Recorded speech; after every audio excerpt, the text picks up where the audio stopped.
Hai, kembali lagi bersama saya Arif Budianto dari belajarcepat.com.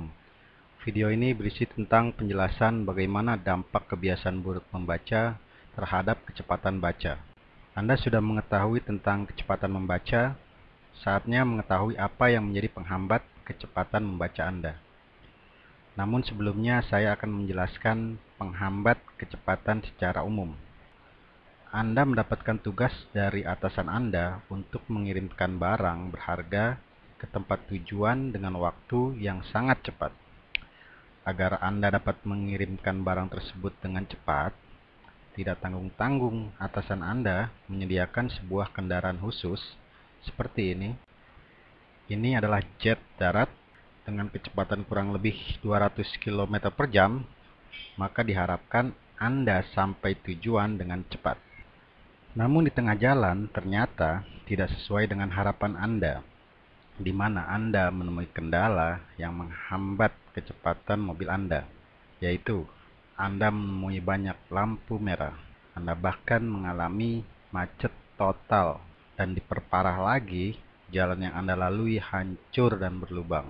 Apakah Anda dapat sampai tujuan dengan cepat? Tentu saja tidak, bukan? Inilah contoh penghambat kecepatan secara umum. Oke, lalu bagaimana dengan kecepatan membaca?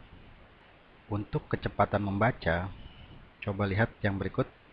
Ini adalah mata Anda yang berfungsi menangkap informasi ketika membaca. Dengan kecepatan 1000 words per menit, bahkan bisa lebih, maka informasi tersebut diharapkan tiba di lokasi tujuan dengan cepat, dan tujuannya yaitu otak Anda. Namun seperti contoh mengirimkan barang sebelumnya, ternyata Anda menemui hambatan-hambatan yang otomatis membuat kecepatan Anda tidak maksimal. Artinya, informasi dari mata tersebut tersendat-sendat untuk sampai di otak. Dan hambatan inilah yang dikenal dengan kebiasaan buruk membaca. Oke. Jadi kebiasaan buruk membaca inilah yang Anda harus hilangkan agar Anda dapat melaju dengan kencang ketika membaca. Apa saja kebiasaan buruk tersebut yang menjadi penghambat kecepatan baca Anda? Mari kita lanjutkan. Kebiasaan buruk pertama adalah membaca sambil menggerakkan kepala. Contohnya seperti ini. Pada dasarnya saat membaca, mata adalah indera yang seharusnya bergerak, bukan kepala Anda. Oke? Kebiasaan buruk berikutnya adalah membaca kata per kata. Seperti ini contohnya. Ini contoh membaca kata per kata. Membaca seperti ini ibarat Anda menemui banyak lampu merah saat berkendara di jalan.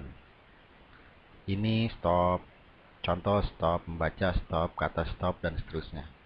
Bahkan ada juga orang yang masih membaca per suku kata. Contohnya seperti ini. I stop, ni stop, con stop, toh stop, dan seterusnya. Membaca per suku kata seperti ini sama juga dengan membaca sambil bersuara. Oke. Berikutnya adalah regresi. Regresi adalah mengulang sepotong-sepotong. Sulit memang menjelaskannya. Ini contoh regresi ketika menonton film. Di sini pada bagian video ini diputar berulang-ulang. Dan contoh regresi membaca seperti ini. Ini contoh membaca dengan regresi. Ini contoh membaca dengan regresi. Ini contoh membaca dengan regresi. Ini contoh membaca dengan regresi. Membaca seperti ini biasanya karena kurang konsentrasi, atau membaca dengan lambat, atau mungkin tidak mendapatkan pemahaman ketika membaca, sehingga dia mengulang-ulang bacaan tersebut untuk meyakinkan dirinya. Sedikit regresi masih wajar, namun jika terlalu sering, berarti itu adalah kebiasaan. Oke ya. Yang terakhir adalah subvokalisasi, yaitu membaca sambil bersuara atau jika tanpa suara tapi masih menggerakkan bibir. Seperti ini contohnya. Seperti dijelaskan sebelumnya, membaca sambil bersuara adalah sama dengan membaca per suku kata. I, stop, ni, stop, con, stop, to, stop, dan seterusnya. Ini contoh. Oke. Dan yang terakhir adalah walaupun orang membaca tidak sambil bersuara atau menggerakkan bibir, kebanyakan orang melakukan hal ini, yaitu membaca dalam hati. Dan biasanya membaca dalam hati adalah penghambat terakhir dalam menghilangkan kebiasaan buruk membaca. Mengapa? Ya karena ini yang paling sulit dihilangkan. Oke. Jadi itulah kebiasaan buruk membaca yang merupakan penghambat dalam kecepatan baca. Jika menghilangkan penghambat kecepatan saat di jalan, maka kita bergantung pada Pemda setempat. Sedangkan untuk menghilangkan penghambat kecepatan baca, semua tergantung diri sendiri tentunya. Dan selanjutnya sebagai tambahan adalah posisi membaca. Posisi membaca tidak mempengaruhi kecepatan secara langsung. Namun, efeknya dapat mempengaruhi kecepatan dari segi non-teknis, yaitu mental. Bagaimana posisi atau kondisi membaca yang seharusnya, yaitu dengan membentuk kenyamanan. Hal ini bertujuan agar Anda menikmati proses membaca Anda. Bagaimana posisi membaca yang nyaman? Posisi nyaman membaca setiap orang berbeda-beda. Ada yang nyaman membaca duduk menatap layar komputer. Ada juga yang lebih nyaman membaca bacaan yang berbentuk printout atau buku sehingga bisa dibaca di mana-mana.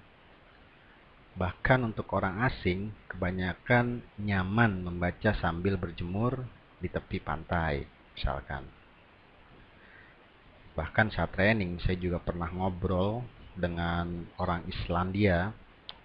Dia menceritakan bahwa dia sangat gila membaca, sehingga dia memiliki dudukan buku toiletnya.